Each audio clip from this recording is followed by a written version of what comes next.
नमस्कार, राज की बात में आपका स्वागत है। इन दिनों महाराष्ट्र की पॉलिटिक्स में कुछ अजीबो गरीब होता दिखाई पड़ रहा है, क्योंकि महाराष्ट्र में अजीत पवार की मौत के बाद से सियासत बदलता रहा और ऐसी करवटें लिया है कि आजकल मौत पर सियासत तेज हो गई, और वो भी पवार परिवार के अंदर। एक दिन के अंदर मीटिंग हुआ, कुछ फाइनल हुआ, मर्जर प्लान फिक्स होता हुआ दिखाई पड़ा, और फिर अगले दिन शक पैदा होने लगा। किस बात के लिए? अजीत पवार की मौत पर। और अजीत पवार की मौत पर सवाल उठाकर शरद पवार और रोहित पवार, इन दोनों ने बड़ी गलती कर दी।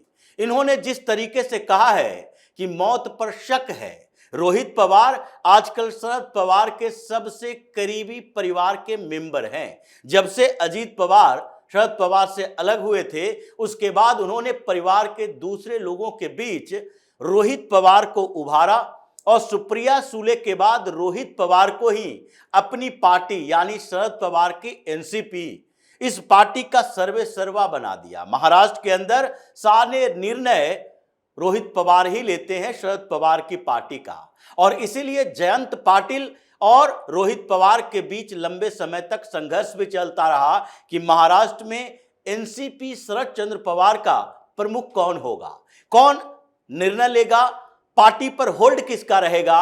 और इसलिए जयंत पाटिल ने चैलेंज किया था, रोहित पवार से नाराजगी भी जताई थी। लेकिन फिर से एक सियासी खेल शुरू हुआ पवार परिवार के बीच, और इसके कारण रोहित पवार एक प्रेजेंटेशन लेकर आए।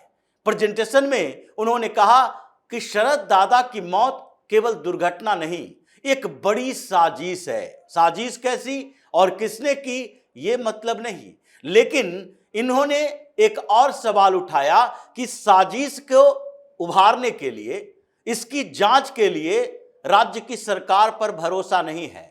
उस राज्य की सरकार पर जिसमें डिप्टी सीएम सुनेत्रा पवार हैं, वो डिप्टी सीएम बन चुकी है, और उनके और देवेंद्र फडणवीस के बीच इस पर बातचीत भी हुई कि आगे इन्वेस्टिगेशन कैसे हो सकता है। उस सरकार के ऊपर सवाल उठाया कि सीआईडी की जांच से कुछ नहीं होने वाला है, अंतरराष्ट्रीय एजेंसियों को जांच देना चाहिए, सौंपना चाहिए, क्योंकि कई शक पैदा हो रहे हैं। उसमें पायलट के ऊपर भी सवाल, उनके लास्ट कन्वर्सेशन के ऊपर भी सवाल, चुप्पी के ऊपर सवाल, रनवे के ऊपर सवाल उठाया गया। रनवे नंबर 29 क्यों के बदले 11 क्यों चुना गया? ये सारे सवाल उठाकर उन्होंने साबित करने की कोशिश की कि अजीत पवार की मौत एक गंभीर साजिश है। और साजिश कैसी हो सकती है? क्योंकि ये तो राजनीतिक साजिश की तरफ ही इशारा कर रहे हैं, और अगर राजनीतिक साजिश है तो अजीत पवार की मौत से किसे फायदा मिलने वाला है, किसे फायदा की उम्मीद हो सकती थी? क्या अजीत पवार भारतीय जनता पार्टी के नेता थे? अगर अजीत पवार भारतीय जनता पार्टी के साथ अपनी पार्टी का मर्ज कर देते, मर्जर हो गया होता, तो माना जा सकता है कि भारतीय जनता पार्टी राजनीतिक साजिश में आगे बढ़ रही है। लेकिन दूसरी तरफ अजीत पवार अगर जिस तरीके से जिस दिशा में चल रहे थे, उसमें भी वो एनडीए से अलग होने की बात कभी नहीं किए। इतना दिन सरकार बनने के बाद भी एकनाथ शिंदे हालांकि कई कैबिनेट की मीटिंग से गायब रहे, उन्होंने सरकार के ऊपर सवाल उठाया। उन्होंने कई बार देवेंद्र फडणवीस की मीटिंग में भी कई सवाल उठाए अपने नेताओं के बारे में कि हमारे नेताओं को टारगेट किया जा रहा है। उन्होंने पोर्टफोलियो के ऊपर भी सवाल उठाए कि हमें कुछ और पोर्टफोलियो दिया जाए। लेकिन अब तक इतने समय में अजीत पवार की तरफ से एक सवाल नहीं उठाया गया। वो किसी एक भी मीटिंग को स्किप नहीं करते थे। देवेंद्र फडणवीस के साथ पुराने रिश्ते से लेकर अब और मजबूत हो गए थे रिश्ते, और इस बीच उनकी दुर्घटना में मौत होती है। तो सबसे ज्यादा नुकसान इस मौत से तो भारतीय जनता पार्टी देवेंद्र फडणवीस को होगा, क्योंकि जिस तरीके से एकनाथ शिंदे बार्गेन ब्लैकमेल करते रहते थे, उनके सबसे बेहतरीन सहयोगी में इस बीच अजीत पवार उभर कर सामने आए थे। जब से उन्होंने एनडीए में ज्वाइन करवाया अपनी पार्टी को, शरद पवार की पार्टी तोड़ी, अलग हुए, उस समय से अब तक न तो महाराष्ट्र विधानसभा के चुनाव में जब सीट शेयरिंग फार्मूला डेवलप हो रहा था उस समय भी उन्होंने एक भी सवाल हंगामा नहीं किया। एकनाथ शिंदे भले ही नेगोशिएशन को ब्लैकमेलिंग तक पहुंचाए, लेकिन अजीत पवार ने ऐसा नहीं किया। वो देवेंद्र फडणवीस के साथ बैठकर सीटों पर बातचीत करते रहे, लेकिन कभी भी सीट शेयरिंग के लिए भी परेशानी नहीं हुई। यहां तक कि बीएमसी के चुनाव में शरद पवार, अजीत पवार कई दूसरे जगह के नगर निकाय चुनाव में एक साथ आए। बीएमसी के चुनाव में वो साथ नहीं थे, लेकिन फिर भी वो देवेंद्र फडणवीस पर सवाल नहीं उठा रहे थे कि बीएमसी के चुनाव के बाद हम ये कर देंगे, कैबिनेट पर कुछ नया फैसला आएगा, हम कोई नया गठबंधन बनाएंगे। वो विधानसभा की बात कभी कर ही नहीं रहे थे कि आगे के चुनावों में हम किसके साथ रहेंगे। उन्होंने फिक्स कर लिया था कि एनडीए के साथ ही रहेंगे। लेकिन इस बीच एक और चीजें चल रही थी कि वो शरद पवार और अजीत पवार ये दोनों के एनसीपी का मर्जर प्लान चल रहा था। इसके लिए मीटिंग भी हुई और मीटिंग के अंतिम मीटिंग का फुटेज जारी किया गया शरद पवार की पार्टी की तरफ से ही। लेकिन दूसरी बात, जब इसकी अजीत पवार की मौत होती है तो उसके बाद शरद पवार पहली बार ये सामने आकर बोलते हैं कि मर्जर की बातचीत नहीं थी, ये आगे क्या होगा वो बाद में सोचेंगे, अभी तक उस पर कोई फाइनल डिसीजन नहीं हुआ। जबकि दूसरे स्तर पर दोनों ही पार्टियों के साथ यही कहा जा रहा था कि 8 फरवरी या 12 फरवरी ये 2 डेट तय हुए थे जिसमें मर्जर का अनाउंसमेंट किया जाए। अब रोहित पवार अचानक से 2-3 दिन से पार्थ पवार के साथ मीटिंग कर रहे थे। उससे पहले सुनेत्रा पवार के साथ मीटिंग हुई थी, उन्होंने शपथ लिया डिप्टी सीएम का।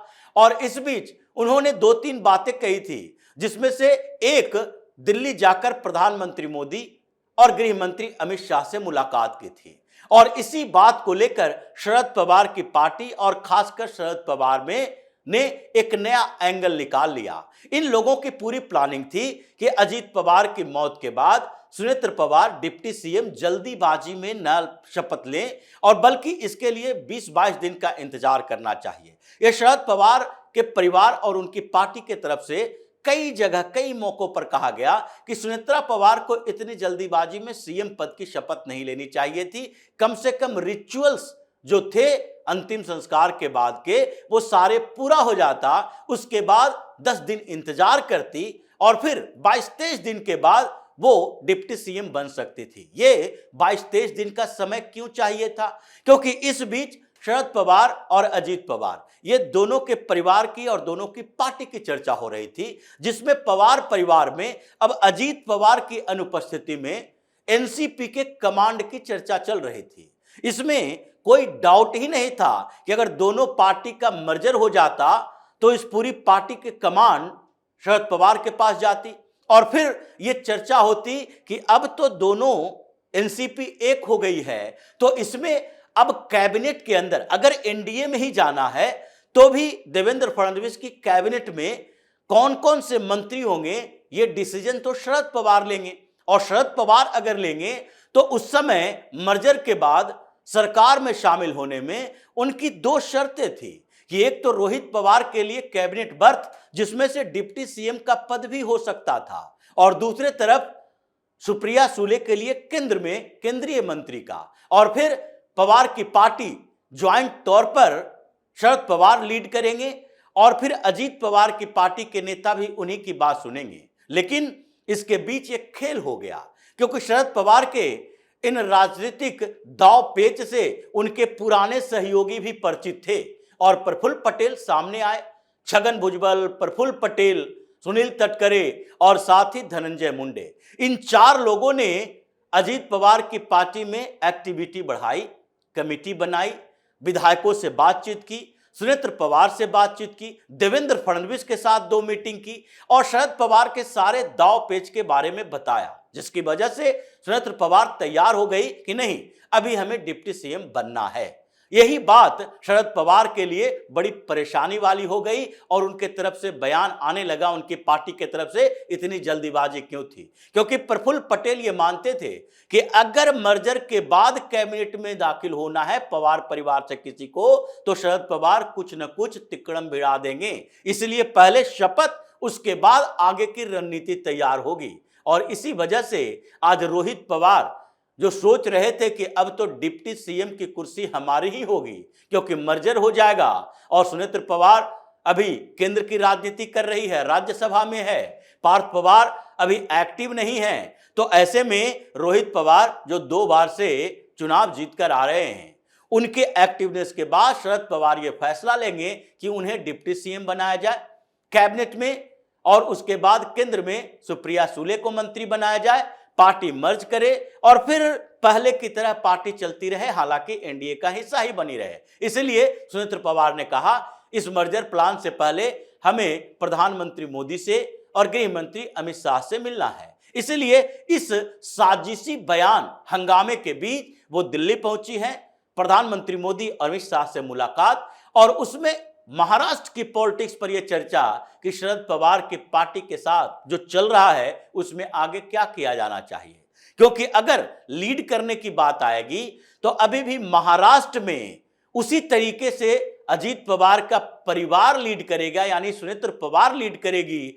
और केंद्र में सुप्रिया सुले लीड करेगी। यही पहले की भी प्लानिंग थी, यही आगे की भी प्लानिंग होनी चाहिए। इसलिए सुनेत्र पवार ने पीएम मोदी और अमित शाह से भी इसकी मदद मांगी है, और उधर देवेंद्र फडणवीस के साथ भी बातचीत कर रही हैं, और दूसरे तरफ प्रफुल्ल पटेल, धनंजय मुंडे, छगन भुजबल, ये सारे लोग मिलजुल कर उनको असिस्ट कर रहे हैं कि शरद पवार के जाल में फंसना नहीं है। इसलिए आज बौखलाहट यह है कि रोहित पवार अब अजीत पवार की मौत को साजिश बताने लगे हैं। स्थिति यह हो गई कि परिवार के ऊपर ही वो शक पैदा कर रहे हैं। उनके साजिश की बात करने का मतलब है कि वो सुनेत्र पवार के ऊपर सवाल उठा रहे हैं कि आखिर अजीत पवार की मौत के बाद उन्होंने डिप्टी सीएम पद की शपथ क्यों ली, उन्होंने सीआईडी के बाद अंतर्राष्ट्रीय एजेंसियों से जांच की मांग क्यों नहीं की, उन्होंने इस दुर्घटना पर शक क्यों नहीं पैदा किया,